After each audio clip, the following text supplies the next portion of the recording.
En esta ocasión vamos a ver cómo se resuelven las ecuaciones lineales de álgebra. Para esto nos va a acompañar el maestro Alejandro Medina de Jesús y la alumna voy a ser yo, Yuridiana González de los Monteros Rivero.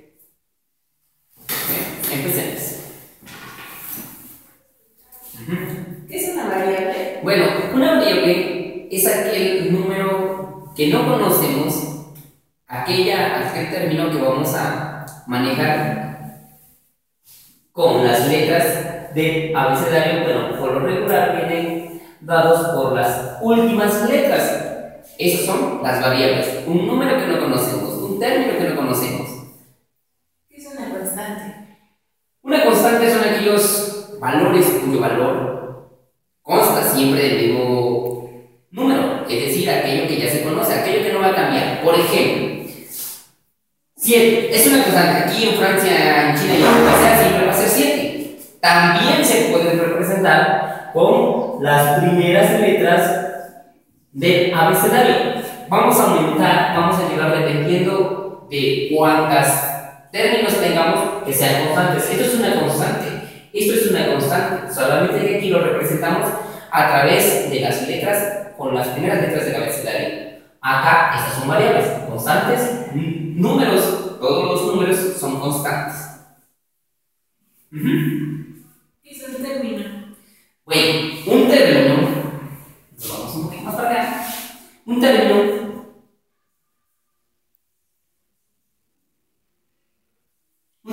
es esto, es decir, lo que resulta, perdón, este es un 7. Esto es un término, un valor, esto es otro término y esto es otro término. Entonces, acá podemos decir que estos dos términos son constantes. Este término es constante, este término es constante y aquí tenemos un tercer término. Estos dos términos son iguales y este término es diferente. En este caso son constantes. Acá tenemos una constante y una variable. Entonces, ¿cómo se forman las ecuaciones? Las ecuaciones están conformadas, digámoslo así, por diferentes términos, dentro de las cuales vamos a tener ecuaciones de primer grado, de segundo grado y de tercer grado. Se le dice grado al exponente que tengamos. Por ejemplo, aquí el término está elevado a un exponente número 1. Como acá, bueno, acá no se coloca, nosotros por ende entendemos que es ecuación de primer grado, es decir, está elevado al exponente 1. Aquí es primer grado, segundo grado y tercer grado. Acá, si nosotros estuviéramos diciendo que fuera 2, como exponente 2, entonces estaríamos diciendo que es de segundo grado, porque estamos diciendo que tiene exponente 2.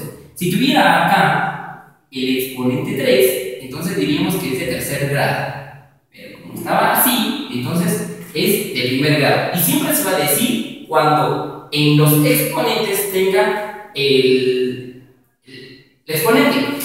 Por ejemplo, lo decía yo acá, si acá tenemos un cuadrado, es decir, no podemos decir que es de segundo grado, porque estamos hablando de una constante.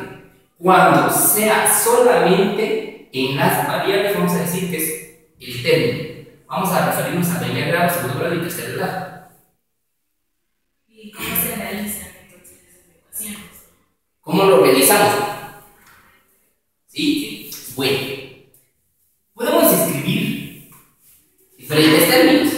En este caso, con exponentes, las variables, sus respectivos exponentes, unos. Por ejemplo, dime un número. 4. 4 más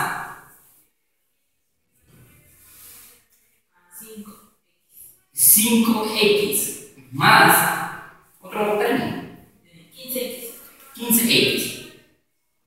Acá nos damos cuenta de que estamos realizando ecuaciones de primer grado, porque en las variables tenemos el exponente número 1, tenemos una constante, sí, es cierto, tenemos una constante multiplicada por una variable, donde la variable está elevada al exponente 1, una constante donde una variable está realizado al exponente 1. En este caso, decimos que los términos semejantes son x, porque en ambos tenemos las x.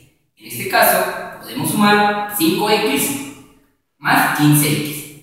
Y decimos que 5 más 15 es igual a 20. Como las x, las variables están elevadas a la potencia número 1, entonces no hay ningún problema y lo colocamos.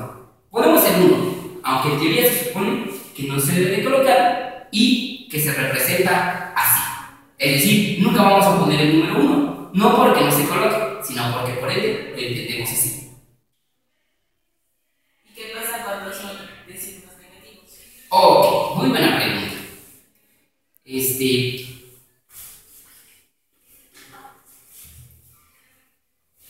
¿Qué pasa si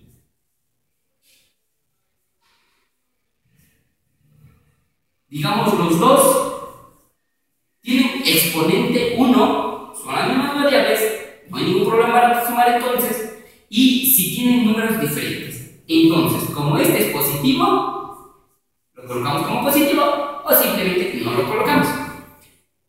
La ley de la suma nos dice entonces que menos más menos nos da menos, es decir, menos 5 más menos 15 es igual a menos 20, donde la ley de las sumas, para la redundancia, va a predominar el que tenga mayor valor. En las restas, de igual manera, cuando seamos sumas, el resultado va a ser positivo. Cuando valores que vamos a restar, como resultado nos va a dar negativo. Cuando vayamos a sumar valores positivos y negativos, aquí va a depender mucho de qué valor tiene el mayor, qué valor es el mayor de estos. En este caso, por ejemplo, es 15, pero si fueran los dos con diferentes signos, acá tenemos los dos con igual signo, y como estamos realizando una suma, entonces el signo es negativo con su respectiva variable. ¿Sí? Y ahora, cuando es 1 y 1. Es decir, acá lo dejamos negativo, y acá positivo. Positivo. Es decir, como les decía, cuando tenemos un valor positivo y uno negativo, o uno positivo, como lo quieran ver, entonces tenemos cuál de estos tiene mayor valor, del 15 y del 5. En este caso es el 15. El 4 no hay ningún problema porque no está afectado por ninguna variable. Entonces, de estos dos decimos que es el 15. 15 es mayor, pero le estamos restando 5, entonces son 10. Pero como este tiene mayor valor, por lo tanto se queda este signo. Ambos tienen la misma variable y podemos poner la misma variable, afectado por un signo que es diferente del otro, es decir, uno menor, uno menos y uno más.